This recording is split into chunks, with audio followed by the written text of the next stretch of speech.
I'm Greg Jarrett, and you were in the strategy room. Hillary Clinton's presidential campaign already being compared to her husband's White House run in 1992. So far, critics say Clinton is missing the mark when it comes to retail politics by not connecting with primary voters. Here now to talk about it, political strategist Brad Blakeman, Liz Chadderdon. Welcome to both of you. Liz, thanks. Thank you. I wonder how much you can connect when you're only meeting with a handful of voters in, these small house parties, 5 or 6 people in a round table discussion. Is she missing the mark? No, I actually think this is a really smart strategy on her part and shows that perhaps she learned one of her biggest lessons from the 2008 primary, which is it can't be all about Hillary all the time. And what I mean by that is by going to these smaller venues and meeting with people one-on-one, she really is starting from the beginning. She's making no assumptions about where she might be in the lead or how many votes she already has. She begins at the beginning. And look, the press is all over her. We're talking about her. Every single major news outlet is talking about her. It's not like no one knows that she isn't meeting with these small groups. It is still only April of 2015. Yeah. We have over 18 months before this is over. You will see her at big rallies. You're just not going to see that until November, December, January, February. I think this is an incredibly smart strategy for her. Well, what about it, Brad? She doesn't need to go big, really, because after all, this isn't 2008 in which she had a formidable challenger in Barack Obama. In fact, take a look at this latest Real Clear Politics poll average.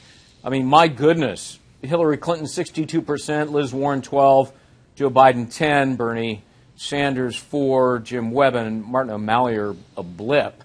So no need to go big, is there? Well, no need to necessarily go big, but necessarily there's a need to go real. Hillary Clinton is not real. She's contrived. All these events are contrived events. And whether it's the press being set at 20 feet away behind rope and stanchion or the people being handpicked to be there, that's not what Iowa expects. That's not what New Hampshire expects. Believe me, I've been involved in Iowan politics and New Hampshire politics going back to 1980. And I will tell you, it was not fun in 2000 to lose by 19 points when George W. Bush lost. And why did he lose? Is because he wasn't being real with the people of New Hampshire. The events were contrived. He didn't spend enough time there. He wasn't spending time with the press. And guess what? They rejected him. And he learned a lesson going into South Carolina. And that's what I think the danger is with Hillary, is Hillary is trying to be controlling. She's trying to sit on the ball. When you sit on the ball, you cannot score. And people don't like it in New Hampshire and Iowa, the first 2 states, when you control everything. They want you to be real, and real means getting out and seeing real people. Liz, the New York Times had a front-page story today on Hillary Clinton saying, that she's trying to cast herself as a populist. And they say her real challenge here is to convince people that it's genuine and not just a charade driven out of political expediency. Are they right? That's her challenge? I think that's one of her many challenges. When you have a candidate, I don't care what party they're running with, I don't care what office they're running for, when you have a candidate who is at 99% name ID, that means there are no undecideds. You either like them or you don't like them. And for the most part, it means that voters already think they know something about that candidate. It's a very difficult position for any candidate to work from.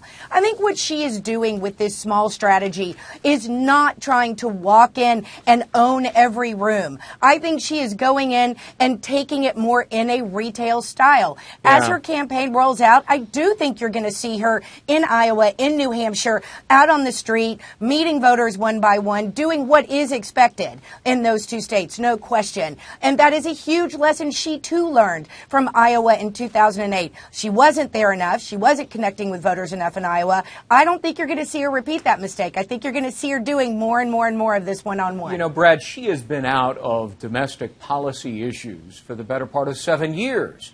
Now, all of a sudden, she's sort of the, I want to be your champion, the everyday man and woman. Is that going to sell?